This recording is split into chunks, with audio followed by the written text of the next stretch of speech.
महाराष्ट्र की राजनीति में इन दिनों सब कुछ ठीक ठाक नहीं चल रहा है। महायुति सरकार में शामिल एनसीपी में बगावत के सुर चुनाव के नजदीक आते ही फिर से तेज होने लगे हैं। सोमवार को महायुति सरकार में मंत्री और एनसीपी शरद पवार के नेता छगन भुजबल ने शरद पवार से मुलाकात की थी। करीब 1 घंटे तक मुलाकात के बाद सियासी अफवाहों का बाजार गर्म है कि पार्टी में छगन भुजबल कभी भी पाला बदल सकते हैं। इसी बीच उन्होंने कहा कि चुनाव से पहले नेता पाला बदलते रहते हैं। उनके इस बयान के 2 दिन बाद एनसीपी अजित पवार के 25 नेताओं ने पाला बदल लिया है।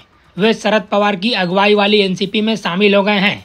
ऐसे में विधानसभा चुनाव की तैयारियों में जुटे अजित पवार को बड़ा झटका लगा है। महाराष्ट्र विधानसभा चुनाव से पहले ही उप मुख्यमंत्री अजित पवार का सियासी कुनबा घटता ही नजर आ रहा है। खबर है कि बुधवार को 25 से ज्यादा पदाधिकारियों ने राष्ट्रवादी कांग्रेस पार्टी यानी एनसीपी को अलविदा कह दिया। ये सभी नेता पिंपरी चितवाड़ के हैं, जिसमें इकाई प्रमुख अजित गवाने का नाम भी शामिल है। अटकलें पहले ही लगाई जा रही थी कि वह पाला बदलकर शरद पवार के गुट में शामिल हो सकते हैं। पिंपरी चितवाड़ में पार्टी बदलने वालों में एनसीपी का साथ छोड़ने वालों में 2 पूर्व मेयर, नेता विपक्ष और 20 पूर्व पदाधिकारी शामिल हैं। इन सभी ने शरद पवार की पार्टी का दामन थाम लिया है। यहाँ के कार्यकारी अध्यक्ष राहुल भोसले ने भी गवाने के साथ मंगलवार को इस्तीफा दे दिया था।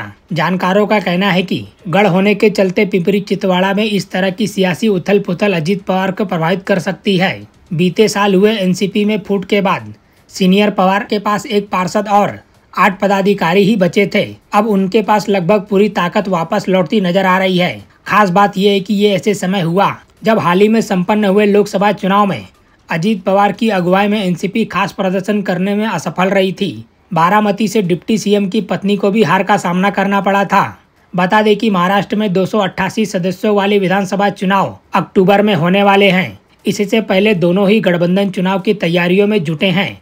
बता दें कि कल ही शरद पवार ने दावा किया था कि जल्द ही अजित पवार अपने सभी विधायकों के साथ एनसीपी में फिर से शामिल हो सकते हैं। ऐसे में अब ये देखना दिलचस्प होगा कि विधानसभा चुनाव से पहले क्या एक बार फिर अजित पवार पाला बदल सकते हैं या फिर ये बात भी महज एक कोरी अफवाह साबित होगी।